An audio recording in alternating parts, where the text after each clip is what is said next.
My adopted sister claimed she was an only child, deleted me from family pictures. But her real nature was exposed at a party, and now she's pleading to stay. You know, I thought I had it all figured out, a beautiful family, 2 wonderful daughters. But a single graduation party, a day meant for celebration, shattered that illusion and exposed a betrayal so profound, it nearly destroyed everything we held dear. We adopted Sam when she was 10, after fostering her for 3 years.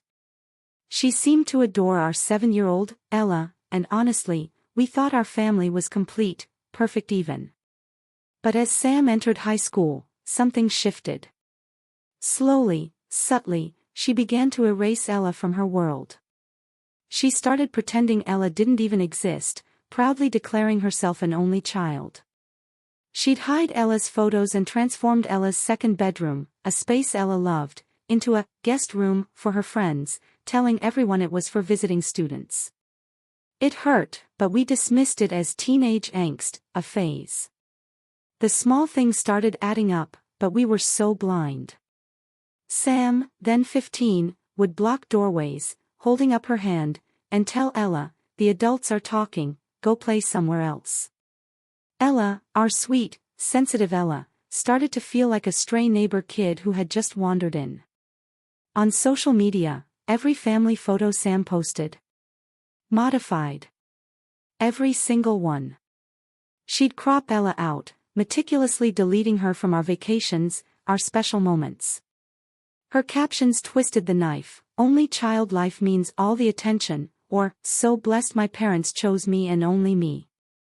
When Ella would comment or ask a question, Sam would just delete them. For years, Sam crafted this elaborate fantasy, telling everyone she was a miracle baby, adopted because her parents couldn't have children. She even told her teachers that. We heard them comment sometimes, confused, saying, "Oh, we thought you were another family when we saw both girls at conferences. We thought it was just a strange compliment, a sign Sam was growing up." We were so wrong. The emotional manipulation was insidious. I remember Sam casually mentioning, "I'll get you into boarding school when I turn 18. Ella, terrified, believed her. She kept it to herself, too scared to tell us, fearing we'd be unhappy with her for causing problems. Then came the school events. Sam volunteered at the check-in desk, then, with a chilling nonchalance, she'd mark Ella absent. She lied about Ella's art displays, piano concerts, science fair dates, deleting the teachers' emails before we ever saw them. At family gatherings, Sam would send Ella on an errand, a quick trip to the store, and when Ella returned, she'd find everyone seated, eating, with no spot left for her. Sam would just shrug, "Oh, I thought you already ate." She stole Ella's birthday cards, pocketing the money from relatives, and even donated Ella's duplicate gifts without a second thought. For 4 long years, while we were busy with work, while we were missing all the signs, Ella simply shut down at family dinners. Then came Sam's high school graduation party. The grand finale of her meticulously crafted deception.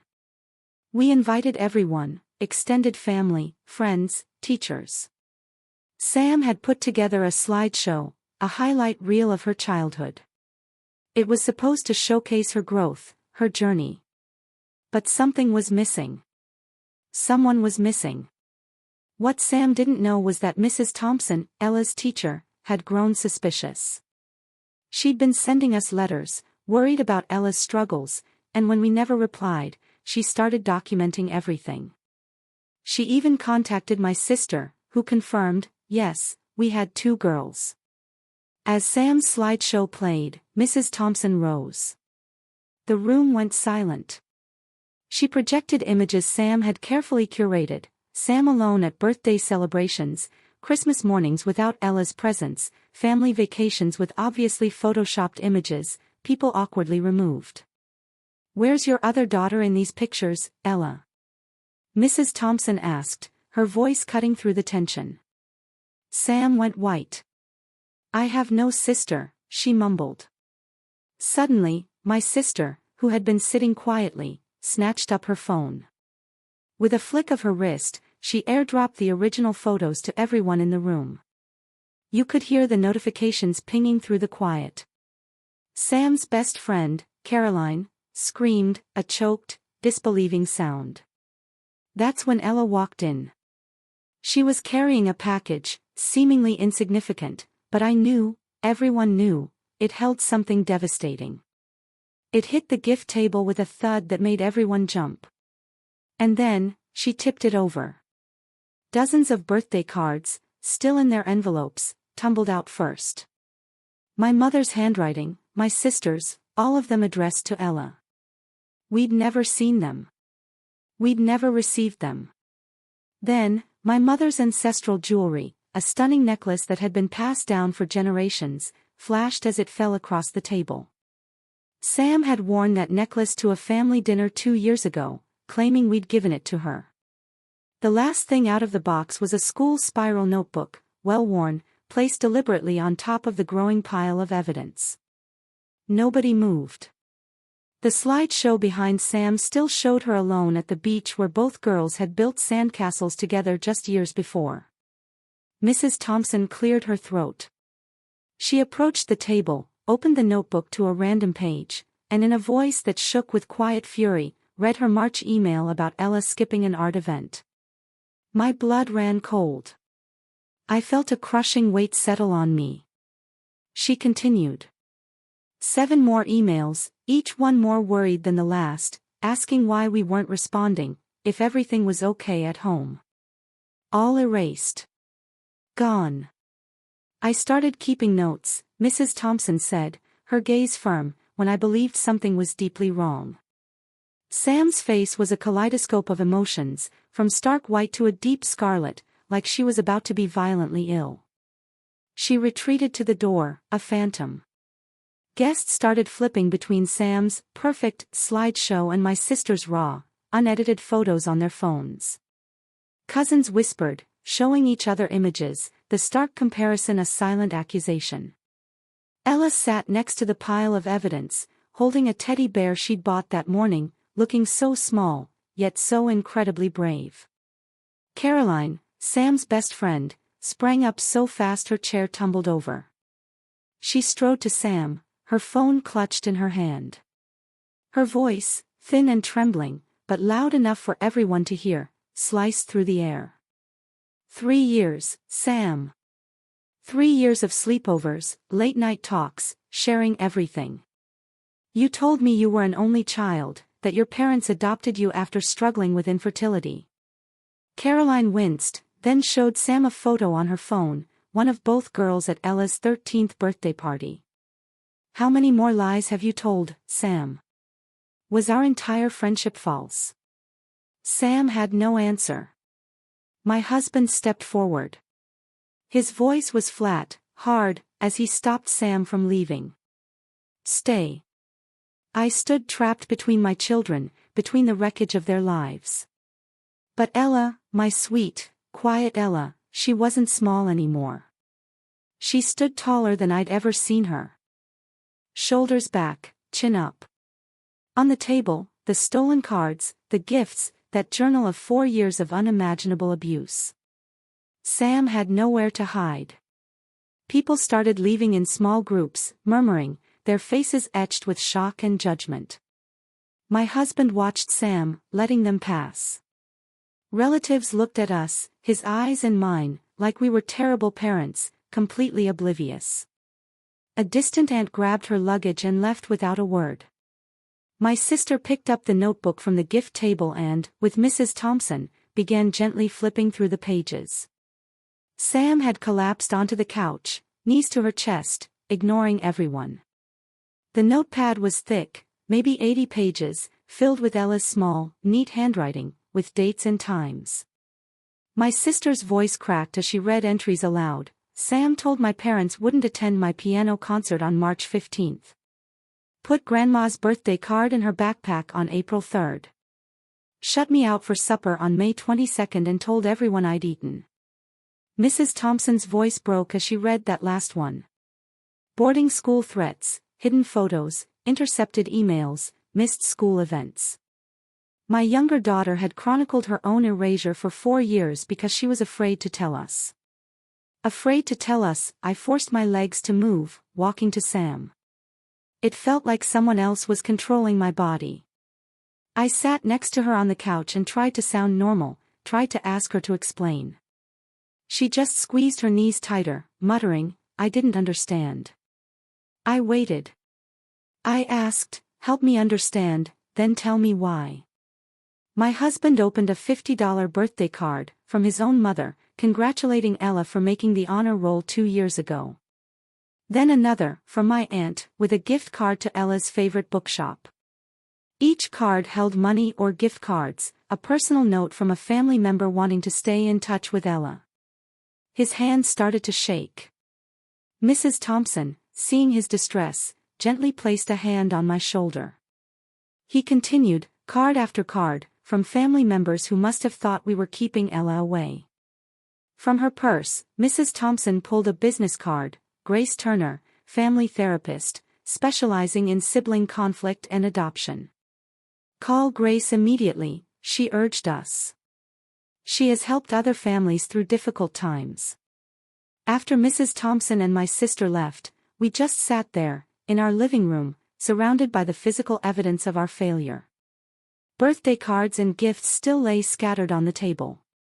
My husband's eyes scanned Ella's journal, landing on an entry from October. "Sam told me I'd be sent away. 4 years.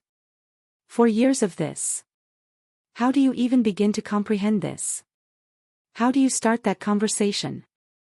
My husband looked at me, completely lost. Ella, meanwhile, quietly stood up and went upstairs. I heard her bedroom door close, then the soft click of the lock. I'd installed that lock 3 years ago, when she begged for privacy, thinking it was just normal teenage behavior. I went to her door, asked to sit with her, but she declined. I leaned my forehead against the wood, tried to say something, anything. "I'm sorry." But it felt absurd, hollow. What was sorry after 4 years? I returned downstairs. Sam remained on the couch, unmoving, while my husband, his face a mask of disbelief, carefully turned the pages of Ella's notepad. Sam piped up, claiming Ella was being dramatic, trying to make her look terrible. My husband's head snapped up. He raged. About the falsehoods, the stolen cards, the 4 years of torture. Sam made her sister invisible in her own home. His voice cracked, thick with emotion, as he said, "Ella was afraid. And we were blind." After a moment, Sam just grieved. My husband left, his final words hanging heavy in the air. "Remember that you hurt someone you loved and trusted, and you nearly killed your sister." I heard the garage door open, his car start. I sat with Sam as she cried into her knees. I wanted to comfort her, to shake her, to demand to know how she could do this. But I felt like I was drowning. Sam eventually stopped crying, got up, and went to her room without looking at me. I started reading. 4 years and 2 months. That's how long it had been since Sam started high school. I sat there on the couch, surrounded by money-filled birthday cards, unopened deliveries, and that dreadful notepad. I read every handwritten entry, every date, every time Ella felt out of place in her own family. We had misinterpreted her stillness as teenage moodiness, we'd missed all the clues. My husband arrived home, exhausted, after midnight. I didn't ask where he'd been. I found another notebook. It held Sam's social media screenshots, modified photographs, and captions about being an only child. Yet another had written emails between Sam and her friends, discussing her elaborate lies. There were handwritten lists of Ella's school activities, explicitly detailing how Sam planned to destroy them. Her laptop. I found an open document, titled Only Child Story, with bullet points outlining the lies she told, all designed to clarify her narrative. Each new piece of evidence, each new discovery, made it worse. I thought of all the times Ella had tried to tell us something was wrong, but we were too busy, too weary, too caught up in work to listen. The next morning, neither of us had slept. Sam came downstairs like usual, asked when we were leaving for her graduation breakfast.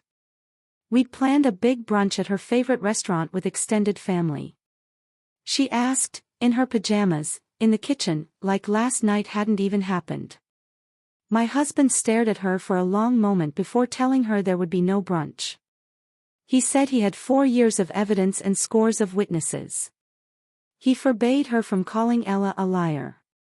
Sam screamed. Screamed that we supported Ella, that she was our biological daughter, that we always loved her more, that her efforts were never enough. She complained that our ridiculous sibling conflict was destroying her life. My husband told her to go to her room. She yelled that he couldn't tell her what to do at 18. Sitting in that kitchen, listening to the doors crash upstairs, I realized something chilling. Sam felt victimized. She genuinely believed we were overreacting.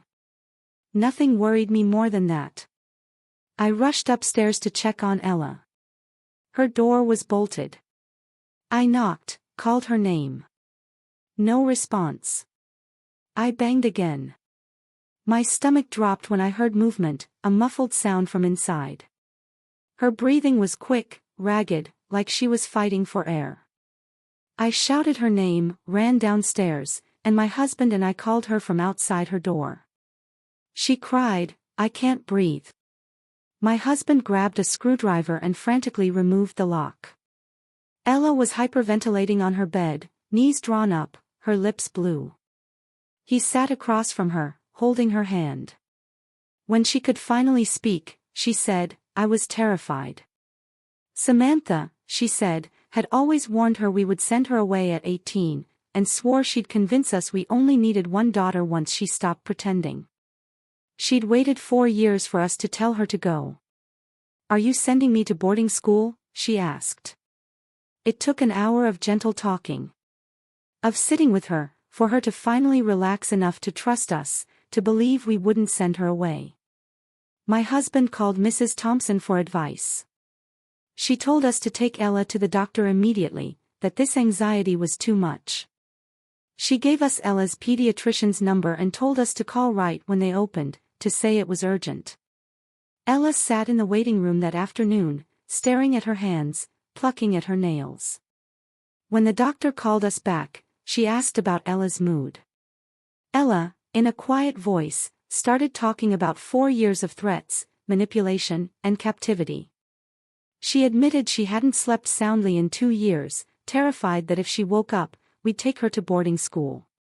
Her mail was taken, she missed family and school events. Ella had saved the notepad, she said, because she believed no one would believe her without proof. The doctor listened intently, examining Ella's fear, her sleep, her sense of safety. The diagnosis: severe anxiety. Ella had lived in terror and hypervigilance at home for 4 years. The doctor warned us that continuous psychological abuse could severely affect her mental health and development. She prescribed anti-anxiety medication and insisted Ella start therapy immediately. Ella needed help urgently, so she recommended 3 teenage trauma therapists and told us to call them all that very day. Chronic psychological assault, she explained, takes time to recover from. We could expect a long road ahead. We left the doctor's office with a prescription, 3 phone numbers, and a suffocating guilt over letting our daughter suffer for 4 years. The fallout continued. My sister submitted the original photos to the family group chat. My aunt, seeing Sam's edited images juxtaposed with the reality, questioned Sam. I explained everything from my car in the work parking lot. I couldn't bring myself to go inside. My cousin called next, so I rehashed it all again. Each time, reminding myself that we'd ignored 4 years of violence in our own home, made me feel smaller, more embarrassed. My uncle, bless him, called Sam out. But then, my husband's sister called. "You're overreacting," she said. Sisters sometimes fight. When I told her this wasn't usual sibling rivalry, she defensively insisted we were being too hard on Sam. Later that day, his brother called with the same sentiment. Within a week, half the family supported us, the other half thought we were ruining Sam's life. The gap between them just widened, making everything worse. For days after the party, Sam received an email from a college she'd applied to. With a strange, guarded look, she came downstairs with her phone and stated the admissions office wanted her to call. My husband and I exchanged a glance, but said nothing. She called from upstairs, her voice growing louder and more agitated. 20 minutes later, she came down, crying. Someone from the graduation party had alerted the university. The admissions office warned her of uncomfortable character information and wanted to debate her enrollment. She begged us to fix it, tears streaming down her face. My husband, his own face set in a grim line, told her to accept the consequences of her actions. She cried, ran upstairs, but my husband grabbed my elbow and shook his head.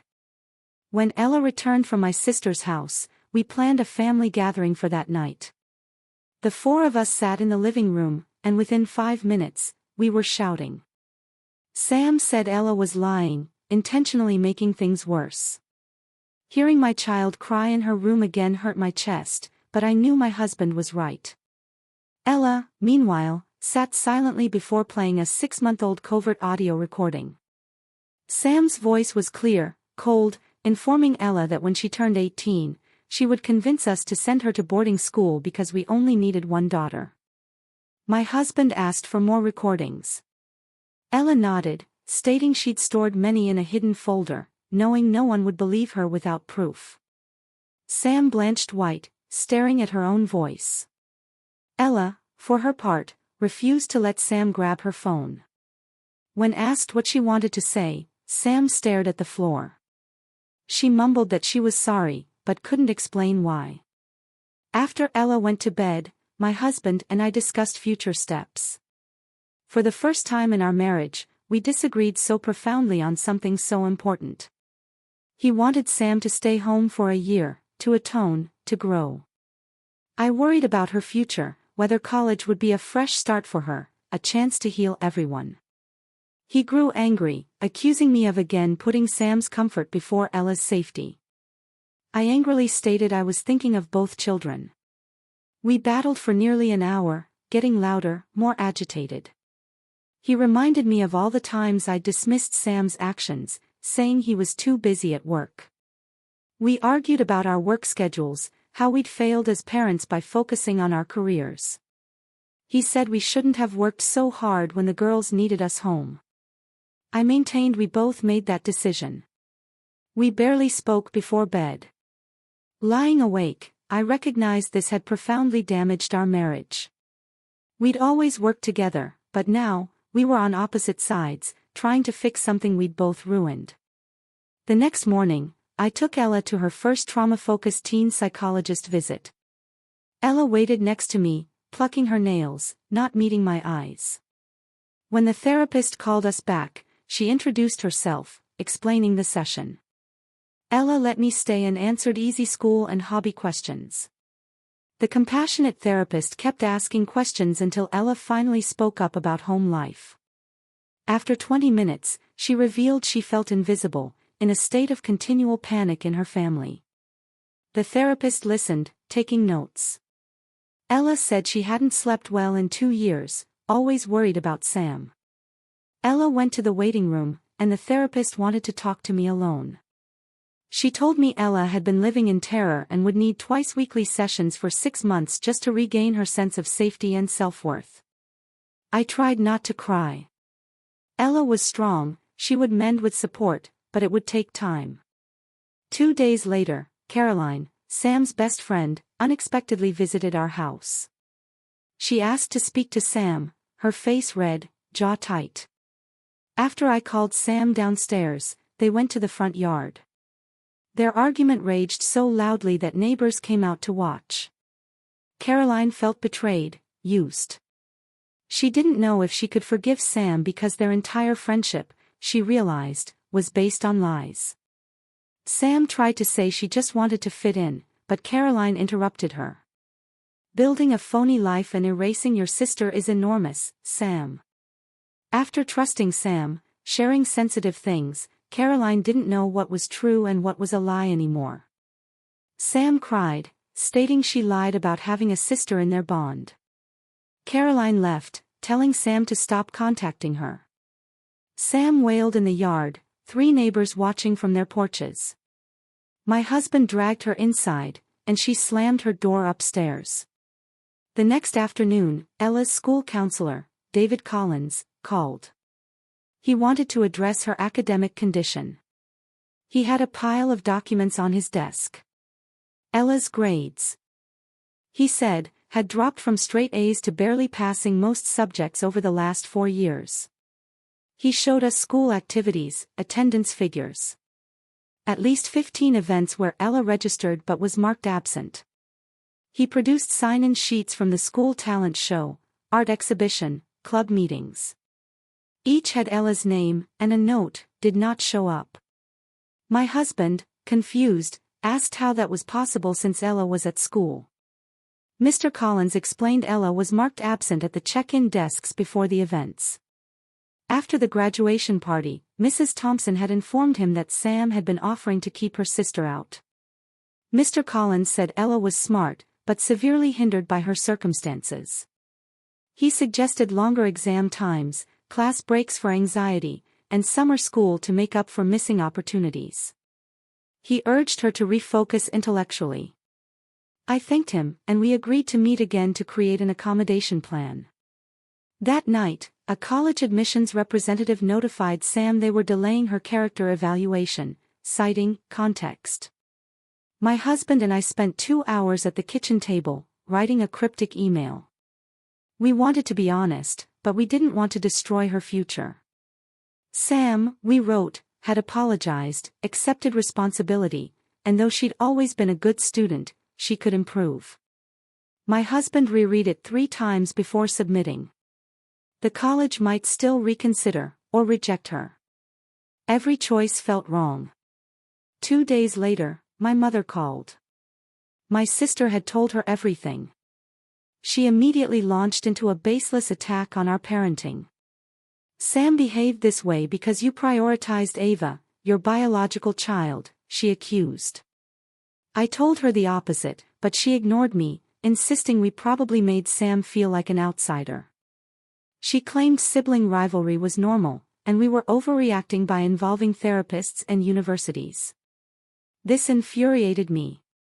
She thought we were too hard on Sam, and didn't understand adoption. I hung up, telling her she had no idea what she was talking about because she hadn't experienced Ella's ordeal. She was outraged, calling me disrespectful. My husband's brother contacted him that same day, stating, "You turned Sam into a villain when she was just confused." My husband hung up after a fierce disagreement. Our extended family was divided. Some understood, others worried we were damaging Sam's life irrevocably. For weeks after graduation, Ella asked to stay with my sister. She didn't feel safe with Sam at home. My heart broke. It hurt to admit our house wasn't secure for her, but my husband and I agreed. Ella packed a bag with clothes and books. Sam stood in the doorway, her face unreadable. Ella quietly passed her, went downstairs with her bag. My sister arrived 20 minutes later, glaring at me, chastising us as she helped Ella pack the car. My spouse hugged me, and I leaned on him, a heavy weight in my chest. We had lost both children, just in different ways. One didn't trust us, and one had destroyed it. The next morning, Sam came downstairs and made cereal like usual. My husband froze when he saw her on her phone at the kitchen table. We had discussed what to do until 3 in the morning, and decided it was time to approach Sam with everything. He sat across from her. I sat next to him. Sam looked up from her phone, confused, like she didn't understand why we were looking at her. My husband recommended discussing Sam's attack on Ella. Sam dropped her spoon. She immediately became defensive, began to speak, but my husband held up his hand. "Listen," he said. I told Sam that her actions towards Ella constituted abuse, not sibling rivalry. Sam's eyes widened. You're being dramatic, she said. My husband's voice was firm. No, we're not being dramatic at all. He laid it all out. Sam had spent 4 years trying to erase her sister, deceived everyone, snatched Ella's belongings and peace. Sam cried, apologizing for upsetting Ella repeatedly. Her voice shook, but she couldn't articulate what she was sorry for. My husband stepped forward. That's not enough. I called Grace Turner, the family therapist Mrs. Thompson had recommended. Grace answered. I described who I was, why I was calling, my voice breaking midway. After thanking Grace, I hung up and stared at my phone. I walked down the hall to tell my husband about the appointment, finding him in his office. He rarely looked up from his computer. He thought we should have seen something was wrong, but I argued Sam was good at hiding it. He said we should have been home more, but I maintained we worked equally. The tension in our house was palpable, making it hard to breathe. I'd cry doing laundry, making coffee. Ella hardly spoke at dinners, stopped inviting us to school events, and we dismissed her anxiety attacks as typical teenage stress. We had failed her. 3 days later, Sam's college letter arrived. I opened the admissions office letter on the driveway, a knot of apprehension in my stomach. Sam's registration was delayed 1 year. Her entrance would be revisited if she improved and completed community service. They questioned her character and maturity. I silently handed Sam the letter in her room. She read it, turning white, then blamed Ella for wrecking her life. Wrath shook me. I told Sam, Ella didn't hurt anything. You destroyed it, by lying and manipulating everyone for 4 years. Sam cried again, claiming it wasn't fair. I showed my husband the letter upstairs. He told her she was lucky the college didn't reject her. She would spend the year at home, making atonement, learning morality. Sam flung the letter to the floor and yelled, "You're both against me." My husband spoke quietly, but his anger was clear. You have to face the repercussions of your decisions, Sam. You wanted to go to college and start again. But you're staying here. To deal with it. That Thursday, Grace Turner, perhaps in her 50s, with gray hair and a lovely face, introduced herself. She immediately asked where Ella was. Grace nodded and invited us into her therapy office, a comfortable space with a couch, armchairs, and a corner desk. Ella was still with my sister, she didn't want to come with Sam. Grace looked at the 3 of us and said Mrs. Thompson had provided background, but she wanted to hear from us. As my husband narrated what happened, Sam stated, everyone was exaggerating. Grace held up her hand. Sam, you'll talk later. Grace took notes, asked probing questions. After 20 minutes, she stopped writing. I need to be honest, she said. Family therapy with you right now would be harmful. Ella needs security and control. Being forced into a room with Sam could worsen things. Grace suggested starting with solo sessions for my husband and me, and each child, then family sessions when everyone was ready. She stressed Ella's healing was the priority. Sam objected, but Grace glanced at her, a silent no. Sam, for the first time, had to follow Ella's instructions to restore her sister's relationship. At our Grace parent visit the following Tuesday, Grace questioned us about our work schedules, weekly hours, how often we ate meals together, and our understanding of the kids' daily lives. My husband and I drove there in silence. Grace then asked the crushing question, how did you ignore 4 years of relentless maltreatment in your own home? My husband cried, burying his head in his hands. I told Grace we were too career-focused, that Sam's responsibility made us think the girls were okay, and Ella was just a gloomy teen. Grace didn't blame us, but she advised us to make serious family commitments. Ella needs substantial change from you, Grace stated. Words, she said, fell short. We had to demonstrate by our actions that we picked her, that we were present. My husband agreed fast. I hesitated because of money, but I knew she was right.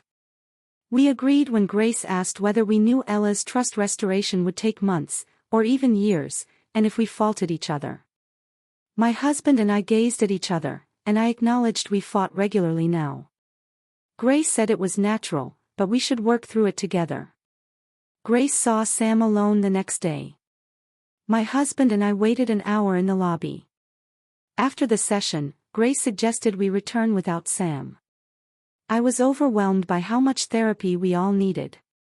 Grace sat down and told us Sam had adoption-related attachment issues and abandonment phobia.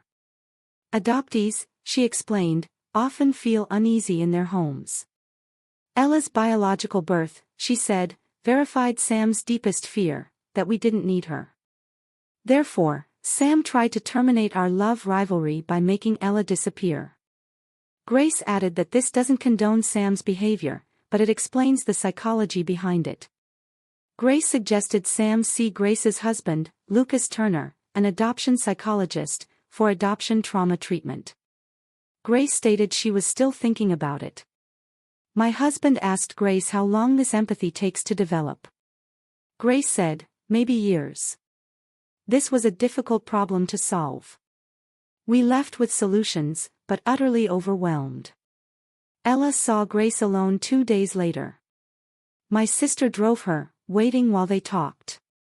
Again, Grace invited us in without Ella. Grace seemed serious when we sat down. Ella's session, she said, demonstrated the complete harm.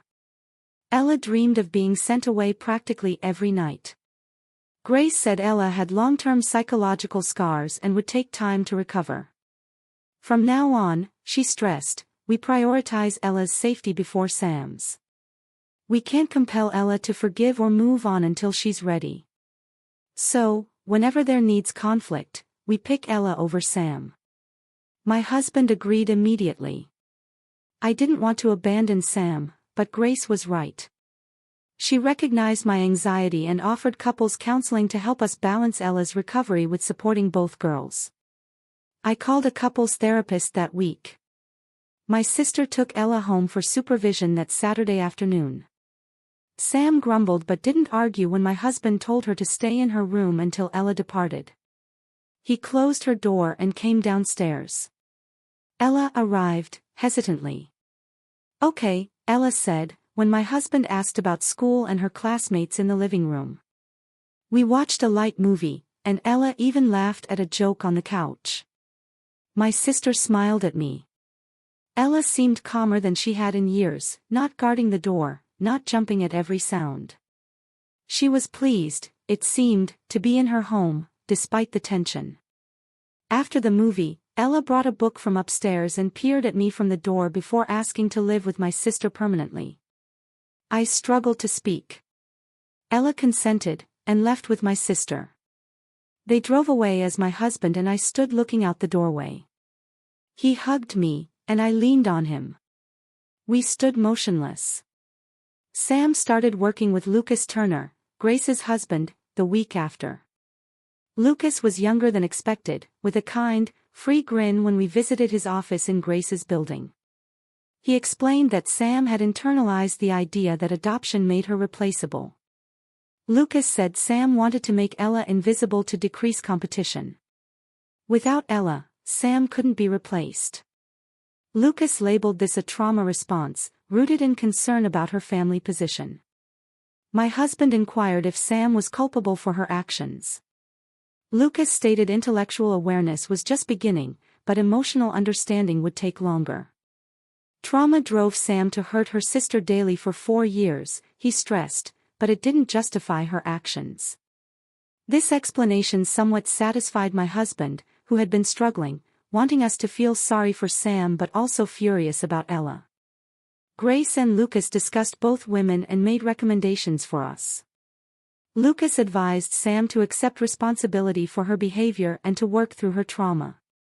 Grace advised us to set new family boundaries immediately. Sam needed a part-time job and community service to learn responsibility and constructive contribution. So, my husband and I decreased our work hours to be home more. Ella, Grace said, would choose when and how to interact with Sam. I read and agreed to Grace's written rules and expectations. Sam and I examined them that night. She crossed her arms. After we finished, she just said, "Unjust." My husband's voice was harsh. "You will suffer consequences, Sam, not punishment." Sam didn't see the difference.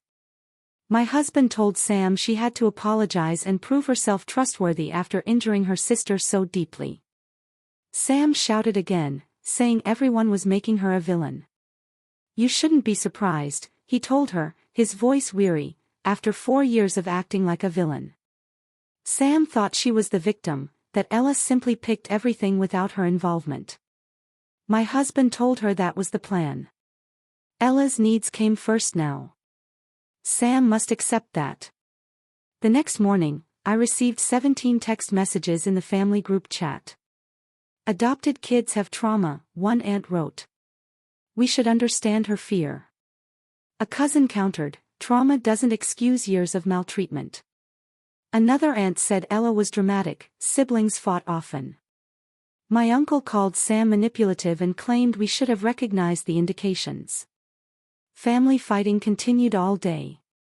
My husband's brother told him we failed both girls by working too much. My mother called to say half the family believed we were overreacting, and half thought we were poor parents. I shut off my phone that night. I couldn't stand the non-victim perspectives anymore. My husband and I, sitting at the kitchen table, decided to separate ourselves from extended family throughout therapy. We needed it, but it was incredibly lonely. 3 days later, my sister called to say Ella wanted to return, but she had conditions. She wanted Sam to stay in her room while we watched. She wanted the right to leave immediately if uncomfortable, and she needed safety measures. My husband and I agreed. That Friday, my sister brought Ella home for a trial weekend. My sister watched Ella like a hawk the entire weekend, safeguarding her. On Saturday morning, Sam walked downstairs, grabbed a granola bar from the kitchen, and returned upstairs silently. Ella tensed. That Sunday morning, Ella requested a new, inside-only bedroom door lock. My husband drove to the hardware store and spent an hour installing it. My sister hugged Ella, praising her bravery after she tested it 3 times, threatening to move in permanently if the lock and constraints didn't change. Ella closed her door after my sister left, and I heard her crying through the walls. Grace organized our first combined family therapy appointment for Monday morning the following week. She explained over the phone for 30 minutes that Ella would tell her tale, and Sam would listen, without fighting or apologizing. We drove silently to Grace's office on session day. The waiting area had nice chairs and landscape paintings, but my hands shook. Grace sat us in a circle. When asked about her experiences, Ella read from her documentation notebook. Samantha detailed her initial proclamation that she was an only child, and how Sam locked her out of family activities. After 5 minutes of reading, Grace stopped Sam from crying and told Ella to speak.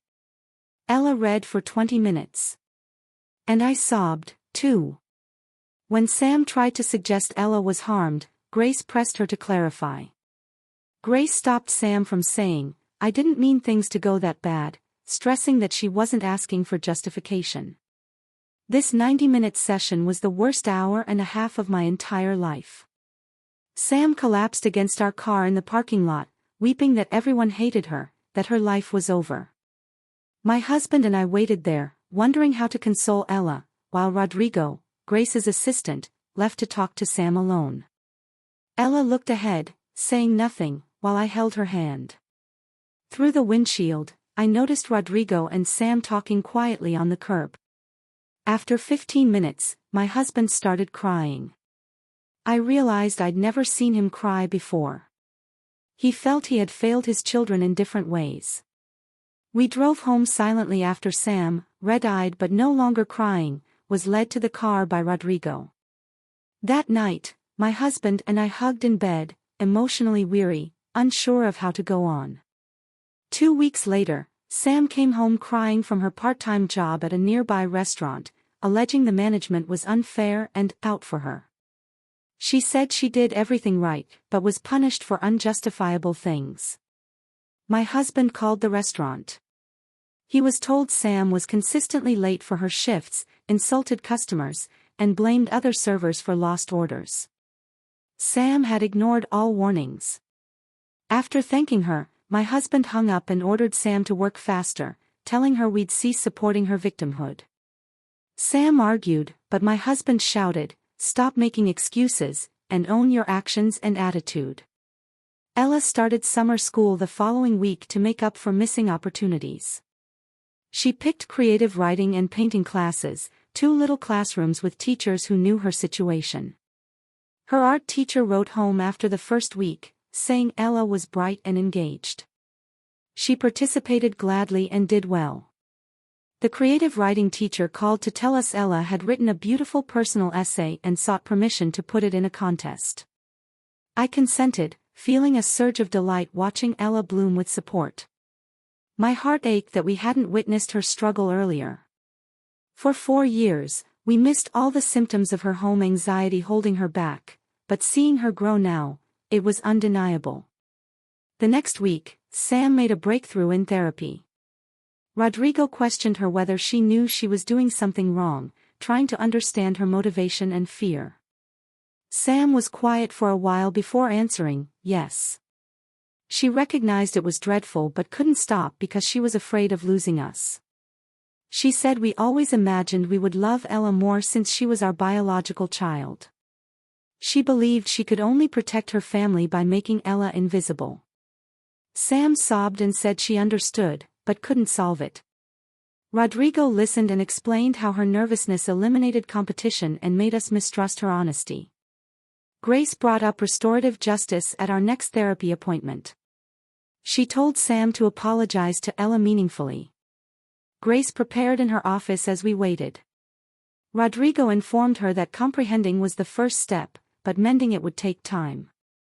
Sam was tasked with writing letters of apology to everyone she lied to about Ella, returning all stolen goods and money, and helping Ella repair her relationships with estranged relatives.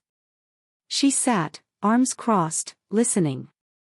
When Grace asked if she understood, Sam nodded, but her expression showed she was doing it because she had to. Grace asked if she genuinely understood. Sam shrugged and answered, "No." My husband grabbed my hand. We knew it would take time. Sam texted Mama first about the ancestral necklace. After she gave it to us to send, I read it before sealing the envelope. Sam admitted to stealing the necklace and lying about it. She apologized for preventing my mother from dating Ella, and returned it immediately. 2 days later, Mom called me, crying in the kitchen, and apologized for her parenting mistakes. She wanted Ella to recuperate, so she offered her a grandmother-granddaughter vacation, a full weekend alone with them. When I told Ella she could try, she bit her lip, looking confused. Did she have to leave? I reminded her she didn't, and after some thought, she agreed. I was glad at least one family relationship was healing. The following week, my husband and I began couples therapy with another therapist. In our first visit, we sat on opposite ends of the couch. "What brought us in?" the therapist asked. My husband blamed me for not seeing the girls, I blamed him. The therapist listened, then showed us how we'd both failed our children by choosing work over family, by ignoring warnings. We started weekly date nights on Friday, examined our feelings daily, even for 5 minutes, and stopped ignoring each other. My husband reached across the couch and grabbed my hand. Sam started working at a nearby grocery store as a midnight bagger. She complained about boredom the first week, but she stopped by the second. Her manager contacted us at month's end to tell us Sam was doing well. She arrived on time, treated customers respectfully. Sam looked at her first paycheck at the kitchen table, a flicker of pride in her eyes. The majority went into her savings account, and the remainder went for Ella's painting supplies, which Ella had wanted for months. Sam dropped the gift on her desk with a small, sorry note. Ella greeted it heartily, but her voice sounded flat, and she returned the goods to her room. Grace advised Ella to tell Sam how the 4 years had affected her in our next family therapy meeting. Ella leaned forward in her chair and told Sam about her nightmares, her panic attacks. She felt worthless at home, feared daily expulsion. Ella said she felt insignificant. Sam listened patiently, not interrupting, not apologizing, not defending herself. Ella ended gently. Samantha said, "I'm sorry." We invited Ella's schoolmates and supportive family to her 17th birthday party the next weekend and adorned the living space with streamers and balloons in her favorite colors. Grace remarked Sam had never been so accountable in a brief but meaningful period. Sam set the dinner table, brought drinks, and hung the banner over the entrance without being asked. At the celebration, she didn't talk much or promote herself. She just helped. After unwrapping a gift from my sister late in the celebration, Ella grinned and looked at Sam, who smiled back. My husband grabbed my arm, and we felt like we just witnessed something impossible. Rodrigo requested a meeting without the girls, and we met in his office that Tuesday afternoon. He told us Sam was learning something vital. Our love was enough for both daughters, but she couldn't accept it emotionally. Rodrigo looked at us carefully and predicted years, possibly decades, of treatment for Sam to grasp the concept. Some adoption trauma, he said, takes a lifetime to repair. Ella desired ice cream with Sam that Thursday night while I was preparing dinner. No parents, she specified. I nearly dropped my knife. Ella nervously shifted her weight as she wanted to talk to Sam alone. We informed her we supported her choices, and Sam drove away in her car. Sam entered the kitchen an hour later and reported their chat, without explanation. She appeared exhausted but undefended, with sunk shoulders and red, tear-filled eyes. I felt they were getting closer. Grace suggested we write a family purpose statement for our next family therapy meeting. I recommended honesty. My husband suggested respect. Ella wanted to accommodate everyone, and Sam, for the first time, spoke up. Ella contemplated her words, then nodded, "Okay." Grace helped us form the exact words. We printed and framed a whole page of pledges that weekend. Grace said it reminded us of our resolve to change, and might be utilized when things became tough. On Friday, my husband received news from work. My employer offered him a promotion which entailed more hours and frequent travel, but promised a substantial raise and better benefits. At supper, my husband said he would decline. He would tell his supervisor the next day that his family needed him now. He would delay the promotion. Upon hearing his choice, I cried. We finally prioritized family. We celebrated with takeout and a movie. Sam appeared to understand, thanking Dad gently before bed. It seemed like we were all on the same page for the first time in years. 2 weeks previously, the college admissions office had emailed that they would reconsider Sam's enrollment if she wrote a personal statement on her learning. We met in the living room on a Saturday afternoon to discuss her college plans. For a month, Sam had sat on the couch with a notepad in her lap, working on the essay with Rodrigo. Ella was at her friend's house. Sam opened the journal and started reading. Her voice shook at first, but stabilized as she wrote about her fear that caused her to harm.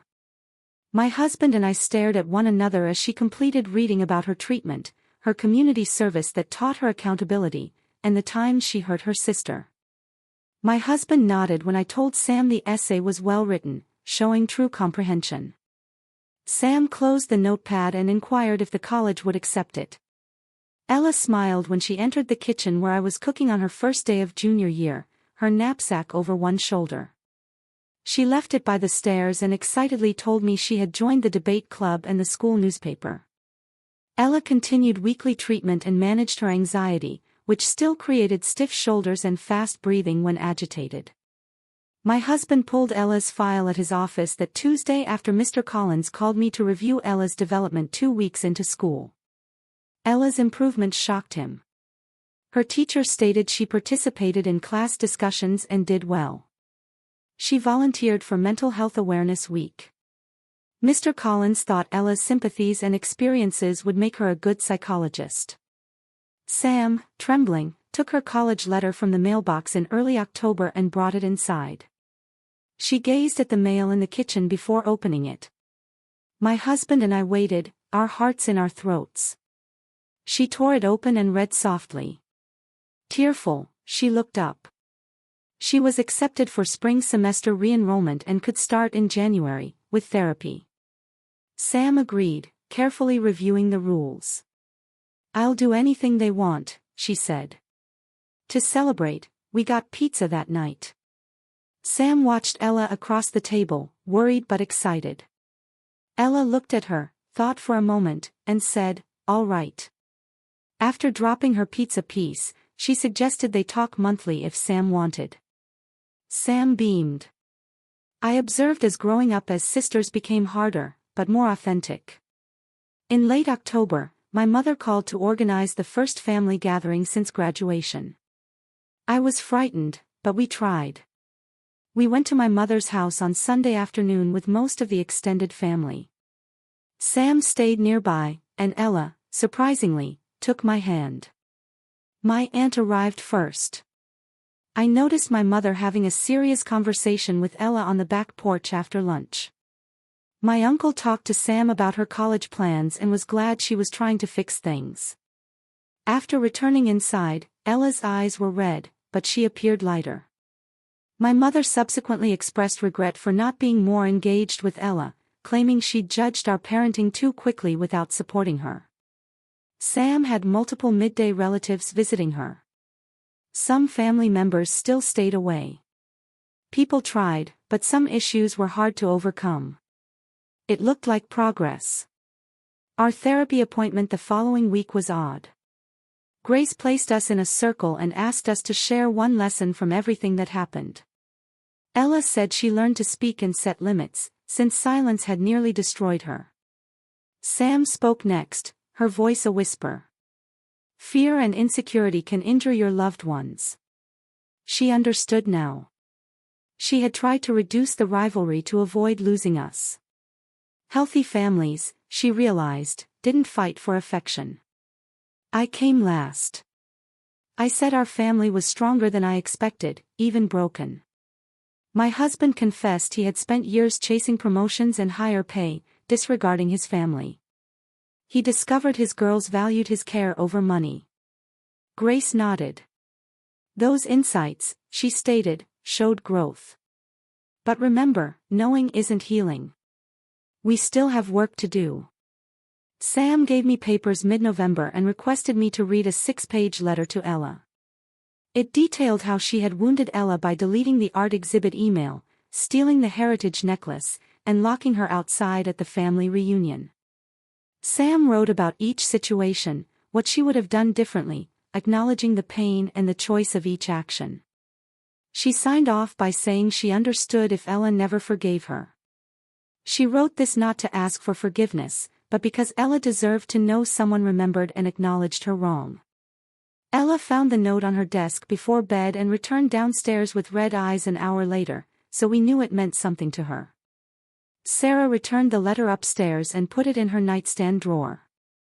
She folded and kept it tenderly. December brought new family traditions. Every Sunday dinner, we discussed our week's highlights. Sunday dinners, once tense with extended silences, slowly became easier. There were no family diary entries for days until Sam thanked Ella for video conferencing with her friends. Ella visited a museum in December, and Sam proposed ice skating in January. We joked more, and had less of those dark silences. I entered the living room on Thursday night to find Ella and Sam on the couch, laughing. Ella's phone flashed with old photos. Sam pointed at one and talked about a childhood holiday. Ella giggled. They remembered a funny moment from before things went bad. I cried, and went to the back porch. Minutes later, my husband hugged me and asked if I was okay. I nodded and told him what I'd witnessed, my voice thick with emotion.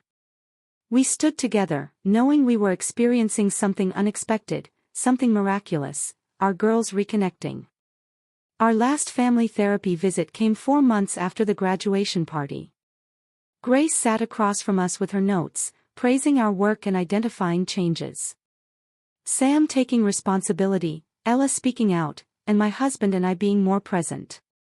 Grace reported great progress, reminding us that healing is a process, setbacks are inevitable, and honesty and effort are necessary. She offered individual treatment for both kids and couples counseling for my husband and me, but she was shifting us from intense family therapy to monthly check-ins. She thought we could handle more sessions on our own, but we could always call. We thanked her. Grace laughed when Sam wondered if she had failed us by not repairing everything completely. Families aren't fixed, Grace said, they're living systems, constantly evolving. Your health has improved. That's what counts. Sam left for college early on January 15th. The week before, she packed and sat on Ella's bed one afternoon. Sam was scared about leaving and didn't want their relationship to stop again. Ella agreed to talk. Ella spent hours in her room that night. After supper, she brought a newspaper-wrapped box down to Sam, who looked surprised. Sam gingerly opened it and found a care package with snacks, a blanket, family photos, and a good luck message. Sam looked at the photos with tears in her eyes and trembled as she whispered, "Thank you." Ella uncomfortably held her, but it was heartfelt. I looked across the kitchen doorway at my husband. Our last night with Sam went faster than imagined. We watched a new comedy on the couch with popcorn, and Ella, presumably on purpose, sat in the middle, her legs wrapped under her. She watched the movie silently for 20 minutes, giggling when anything humorous happened. Sound filled the living room for the first time in years. Midway through the movie, Sam gently extended her palm, couch cushion up, near Ella's knee.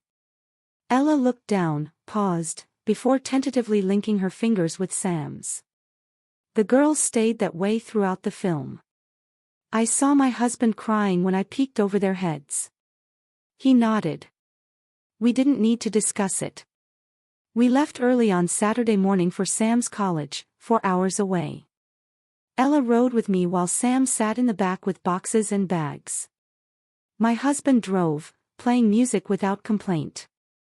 Sam and Ella got pancakes and waffles at a diner halfway there for lunch, playfully arguing over which was better.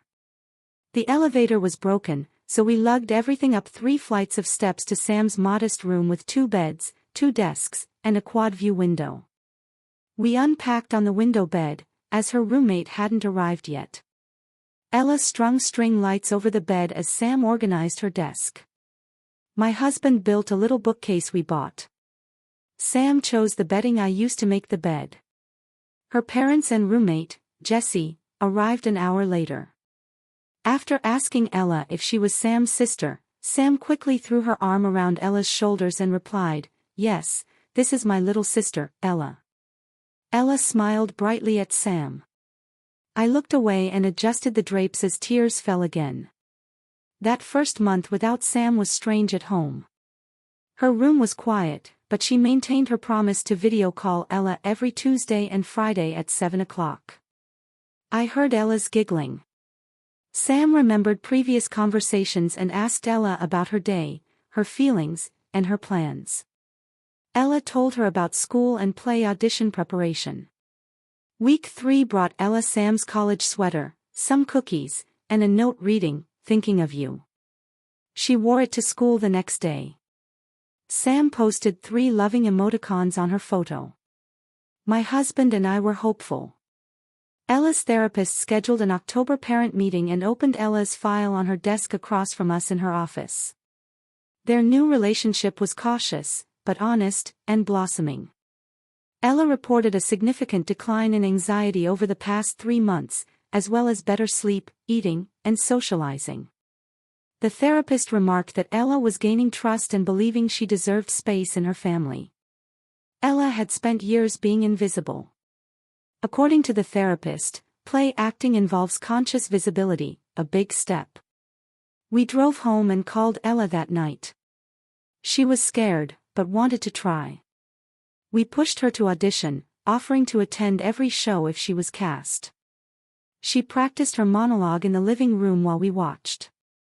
Her voice shook, but grew stronger. Ella came home from auditions the following week, reporting she'd landed the lead character's best friend, in 4 scenes and 15 lines. My husband spun her around. Sam raved. Since August, weekly couples therapy on Thursday afternoons had paid off. Our therapist encouraged us to evaluate how the disaster had affected our marriage. My husband talked first and said he was closer to me than he had been in years. After he declined the promotion, he delegated more at work and stopped bringing documents home on weekends. Our daughter's life was no longer a mystery from family dinners and school festivities. The therapist nodded and said our partnership had grown. Her next question was harder. Could we forgive ourselves for the missed years? My husband cried. I took his hand and told him we couldn't erase the past, but we could change the future. He nodded and gripped my hand. The therapist stated rehabilitation wasn't linear. Bad days were unavoidable, but commitment to change was crucial. Thanksgiving morning was bright and crisp. Ella helped Sam take her things home the night before. The house was packed again, but pleasantly so. Sam made mashed potatoes and Ella made green bean casserole. My husband cooked the turkey. He suggested we take turns sharing our gratitude. Sam said she was grateful for second chances and a family that didn't give up on her, even though she didn't deserve it. Ella thanked us for her voice and for space. My husband thanked us for our family and our ability to change. I was glad for all of them, and for being honest. After dinner, Ella and Sam played board games in the living room and won 2 of 3. They chatted and laughed about a vacation from years ago. As everyone prepared for bed, I looked at my family in the hallway. We weren't cured, and we may never be. Our story will always include those 4 years of grief, but we tried. We chose each other, daily. And that, now, filled me with immense joy.